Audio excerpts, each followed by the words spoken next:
Tony Jimenez is the founder and chief medical officer of Hope4Cancer. He runs a couple of alternative cancer treatment clinics in Mexico. A lot of desperate cancer patients travel to these clinics because Hope4Cancer offers all kinds of silly, unproven, and sometimes dangerous treatments that they promise can cure cancer. It's all rubbish, of course. Most people who fundraise to go to his hospitals will die from their disease. I'll put a link on the screen. But despite his scamming, or perhaps because of his scamming, Tony Jimenez is something of a celebrity in the alternative cancer ecosystem. You'll often see him popping up in documentaries, guesting on podcasts, or speaking at conferences. And I was watching one of Tony's recent lectures at the Advanced Applications in Medical Practice conference recently. It's a real scientific conference insofar as naturopaths are real doctors. Anyway, Tony made the most astonishingly stupid claim about calcium carbonate. Actually, his whole talk was a horrible mess, so I thought it would be fun to have a look at it. Well, let's start with Tony's introduction, because this will add some context and help us understand why Tony decided to say something so humiliating. Tony did graduate as MD from the Autonomous University of Guadalajara, and he's also a naturopath in Mexico as well, and he's traveled the world looking for any way possible to improve the lives of cancer patients, and that's what he does. So thank you a lot. And can I just add that the company Prenuvia have sponsored Dr. Tony for this talk this afternoon. It's non-CME, so open floor to say whatever you like. So over to you, Dr. Tony. Whatever. So you want to stand up for a second or two just to stretch, or you're good? All right. So since I could say anything, I will say a bad joke. Actually, we're not going to hear Tony's bad jokes. Sorry, the rest of the talk is funny enough. But what I wanted to point out here is that Tony is being paid to deliver this talk, so he's a shill. Actually, I don't think it's always wrong for companies who manufacture medicines to sponsor talks at conferences, but it's still worth taking note. How many times have we heard these claims from people like Ty Bollinger that conventional doctors are bought and paid for by Big Pharma while natural doctors are supposedly beyond corruption? Well, look, even saintly Tony Jimenez has a price. With that said, let's skip on to Tony introducing some basic facts about calcium, which is the subject of his talk. And we know that, the functions of calcium ions in our body are multiple, and it's the most important mineral and the most abundant mineral in our body. 85% of all the minerals in our body is calcium, 85%. Oh dear, well, we didn't get very far before finding an error.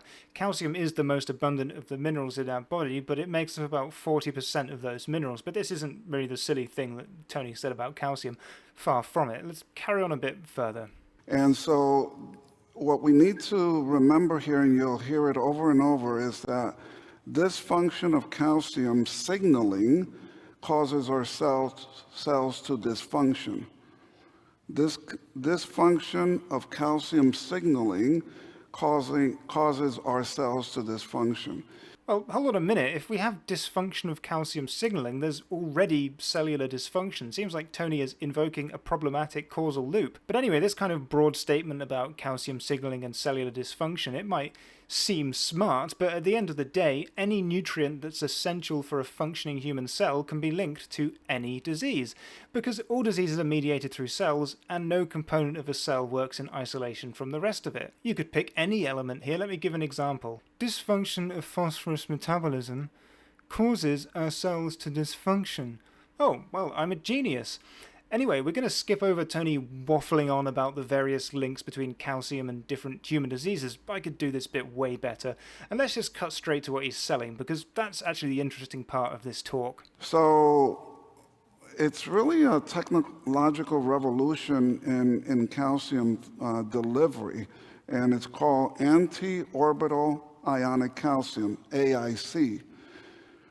And here on the left, you see an ionic calcium carbonate molecule as compared to the regular calcium carbonate on the right. We see that there is a weak anti-bonding bond between that calcium ion. We're creating an electrical charge. On the right, those are ionic bonds.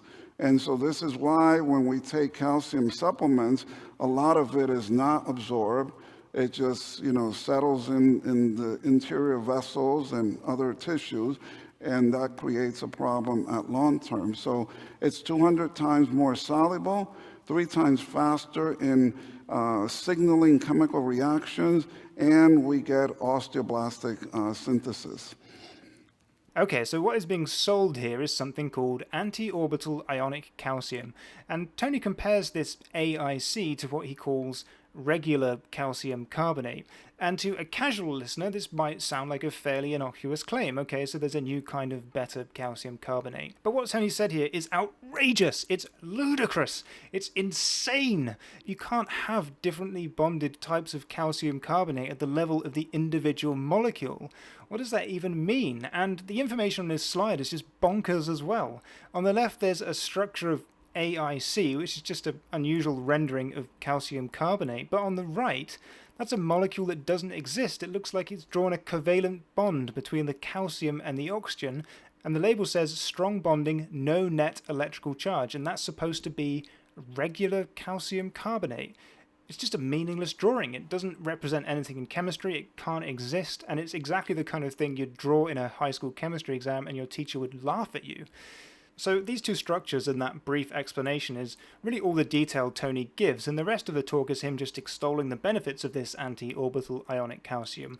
And maybe you could take a sympathetic view here. Perhaps Tony kind of bungled the chemistry part, but he's in the clinic supposedly using this to benefit his patients, and the manufacturers probably know what they're talking about. Fortunately, Paul Lee of the Calcium Bone and Health Institute of Canada, who is the director of the company that markets anti-orbital ionic calcium, also has a video on this same channel. So let's leave Tony on pause here and get some more details about this substance from the manufacturer. Surely they're not claiming to have invented a new kind of calcium carbonate. So we'd like to show you invention of new calcium. We call this invention of new calcium because it does not exist in nature. But it is not something man-made that's going into a system. Oh dear. Well, of course, I set that bit up using the power of video editing, but it still captured my thought process while I started writing this video. I genuinely wasn't expecting for someone to find a way to be more wrong about chemistry than Tony Jimenez. But we need to watch a bit more of this presentation to reach ground zero of this nonsense. So this calcium utilizes very special form of chemical bonding called sigma anti-bonding. Now, this is a very difficult bonding to maintain in room temperature. So you're probably not going to find any natural molecule that has sigma anti-bonding stable. So here is how it looks like. Now, you see here how the regular calcium carbonate has strong pi bonding. This is all the bonding that you'll find on planet Earth, right? Calcium ion is always bound in pi bonding. Here, it has weak form of bonding called SAC, sigma anti-bonding. Okay, wow, it's kind of hard to know where to start. First of all, I just want to clarify that anti-orbital ionic calcium, sigma anti-bonded ionic calcium, AIC, SAC, it's all the same thing, and I'm not really interested in trying to master the nomenclature of fake chemistry, so I'm not going to pay attention to that. Now, at this point, it's tempting to say that anti-orbital ionic calcium doesn't exist and be done with it, and I would be right, but I think it would be helpful to really discuss the chemistry here so you can understand why it's not just wrong, but it's funny. So let's discuss something fundamental. I reckon most people will remember from school that there are 2 or maybe 3 types of atomic bonds. You have ionic bonds, covalent bonds, and some people learn metallic bonds. Ionic bonds form when one atom or molecule gives an electron to another, and the attraction in an ionic bond is electrostatic. It's the positive and negative charges pulling towards each other. This is the type of bonding we see between the carbonate anion and the calcium cation in calcium carbonate. Paul Lee says that in regular calcium carbonate we see pi bonding, which just simply is not true. Pi bonding is a type of covalent bond, and covalent bonds form when atoms share electrons. Now, this distinction between ionic and covalent bonds is useful because it helps us make predictions about molecules, their properties, the reactions they may participate in, but it's not a complete understanding of chemical bonding, and there are other models or methods that chemists use to characterize bonds between atoms and molecules. And this is where the sigma anti-bonding that Paul Lee references comes from. It's a concept in molecular orbital theory, which is usually expressed through molecular orbital diagrams. These kind of diagrams can help explain why some molecules exist and others will never form. It can also predict the number of bonds between two atoms and the magnetic properties of the molecules they make. Molecular orbital theory is mostly used to describe covalently bound diatomic molecules. It starts to get really complicated to interpret when you have polyatomic molecules and non-linear molecules, of which calcium carbonate is both. Now, that doesn't mean that no one has applied molecular orbital theory to calcium carbonate. There are some chemistry papers on this subject, but as far as I can see, none of them mention sigma antibonding, and none of these diagrams or equations from the Calcium and Bone Health Institute website or presentations actually explain why sigma antibonding is relevant in calcium carbonate. But there's another kind of critical point I want to make here. A molecule like calcium carbonate will have some kind of bonding configuration, and we could characterize it as ionic or attempt to apply molecular orbital theory. You could look at it from the perspective of hard and soft acids and bases, but we can't pick and select what type of bonding we want. The theory describes and classifies, it helps us to interpret, understand, and predict, but it doesn't supplant reality. We can't create anti-sigma bonded calcium carbonate if it doesn't exist, any more than I can create a horse which is actually a kind of bird. So we should pick the model of bonding that's most informative for the subject we're discussing, and at this level in chemistry, characterizing bonds as covalent or ionic is very helpful, and the bonding between ions in calcium carbonate is, for all intents and purposes, ionic. Paul Lee has invoked molecular orbital theory as a red herring. Presumably he's doing it so he can sell you something dirt cheap at hugely inflated prices, but we'll come back to that later, because we're not done with the chemistry just yet. It is 200 times more soluble, and look at the chemical formula. Acidic calcium carbonate gives off 2 calcium ions, an oxygen, and 2 carbon dioxide, while regular calcium carbonate gives off just calcium and carbonate. Now, do you see anything here that your body does not know what to do with? Yeah, my brain doesn't know what to do with those equations. So first of all, at the top, there's no such thing as CO3. We need to subscript this 3. And it's okay to draw calcium carbonate like this with no charge, and I don't mind drawing it with the 2+, but if we're going to do that, we have to add the negative charge to the carbonate. So if we balance the charges here, we'll see that the right-hand side of the equation is now nonsense. Where did the negative charge go? Where did the electrons go? They're missing. We can't make molecular oxygen here. So let's give the electrons to the oxygen and make the ionic compound, calcium oxide, and simplify the equation. And now we have a reaction that actually makes sense. But it's not going to happen at 25 degrees C. You'll have to dump a load of heat into this. This is actually a classic classroom experiment to turn chalk into calcium oxide. You'd blast it with a Bunsen burner, not drop it in water. Okay, so below that we have this just absurd diagram of the covalently bound calcium carbonate, but the equation makes sense. It's fine to draw calcium carbonate like that, and it's sparingly soluble in water. We might add some symbols to describe the state, but it doesn't really matter. Paul Lee claimed that you can get twice as much calcium from the AIC calcium carbonate, but that's only because he started with twice as much and muddled the equation. You could put any number there, although using the lowest numbers possible is best practice, so that's really quite a baffling argument. The discussion around solubility here makes very little sense either. The KSP, or solubility product constant, of around 10 to the negative 9 is about correct for calcium carbonate depending on the crystal structure, and the authors are claiming somewhere in the order of 10 to the negative 7 for their AIC calcium carbonate, but even that wouldn't be very soluble. You're still looking at less than 1/10 of a gram dissolved per litre of water.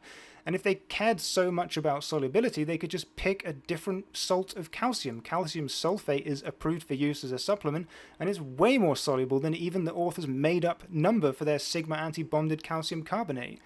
Ultimately, it doesn't really matter anyway, because when you take the supplement, it's going directly into your stomach acid, which will be far better at dissolving it than water. Actually, I read this paper where the authors directly compared supplementation with different calcium salts, and it doesn't make any difference how soluble the salt is in water. So even if AIC was a real thing, it's not impressively soluble even for a calcium salt, and the solubility isn't important in human supplementation anyway. But Paul Lee isn't done describing the amazing properties of sigma antibonded calcium carbonate just yet. There's no man-made molecule that's entering your system. You're just providing for the first time in the world the needed calcium ion. Wow. It's the only form of calcium that our body uses. Because acidic calcium has the weak bonding, it still has that charge, and it works together with water molecules. and it has a very special physical property. We call it flying calcium. When the water evaporates, it actually flies out together with water. Any other calcium, dissolve it as much as you can, let the water evaporate, and you'll find out that they have a thick residue of calcium in the bottom of the container. Right? This one flies out. Right? It flies out of the bottle? What? Is that even a physical property? To be honest, I find this a bit concerning. In my experience, I've only ever seen this kind of crystal growth on the outside of a bottle when reactive or volatile substances are stored near each other, say like ammonia and hydrochloric acid. Did they boil it away to make it do that? It's not really clear. So yeah, I don't know what that is. It does beg the question, what exactly is in the bottle? And that's a key question, really. It's not sigma anti-bonded calcium carbonate, because that doesn't exist. You'd have to hope it's just food-grade calcium carbonate in water, although the manufacturer claims to deliver 5 mg per 5 ml, which is far more than you could dissolve in water, even with their made-up solubility constant. So who knows what it really is, although one thing we do know for sure is that it's expensive.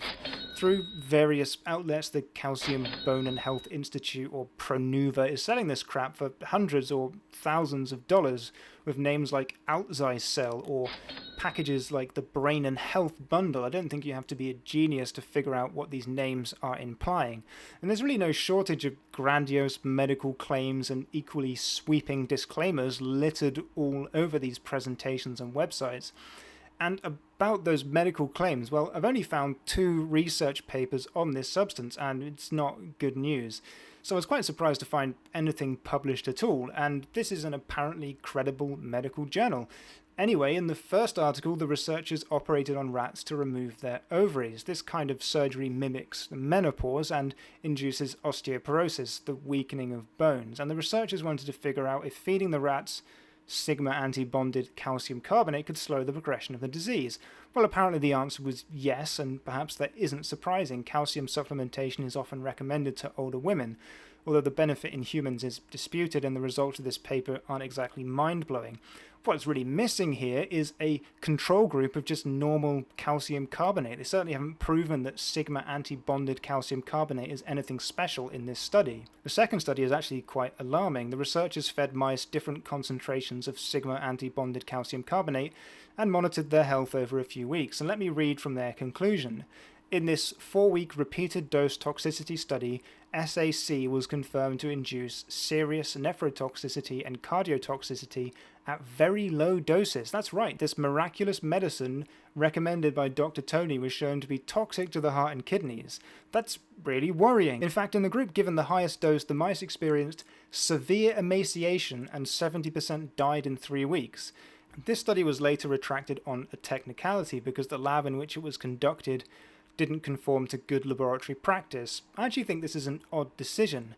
It doesn't seem like the authors claimed GLP compliance in the original manuscript, and whilst you would certainly need GLP compliance to prove to a regulator that a drug is safe, you don't need it to demonstrate that a drug in development is dangerous, and most academic labs are not GLP compliant. It seems possible that giving mice a high dose of just regular calcium may have also caused serious adverse effects, but since there was no control of regular calcium, we don't know that. And I'm not saying that drugs that have serious side effects or cause death in mice are always going to be non-starters, but we have to consider the risks and benefits. In this case, there are no established benefits in humans and an apparently glaring risk. So there you have it. Sigma anti-bonded calcium carbonate is a molecule that can't exist, but something is being sold at these eye-watering prices, and it's apparently highly toxic. The only saving grace is that I'm not sure anyone could even afford enough to poison themselves like these mice. There's no good end to this video. This is one of the many outlandish treatments on the roster at Hope4Cancer.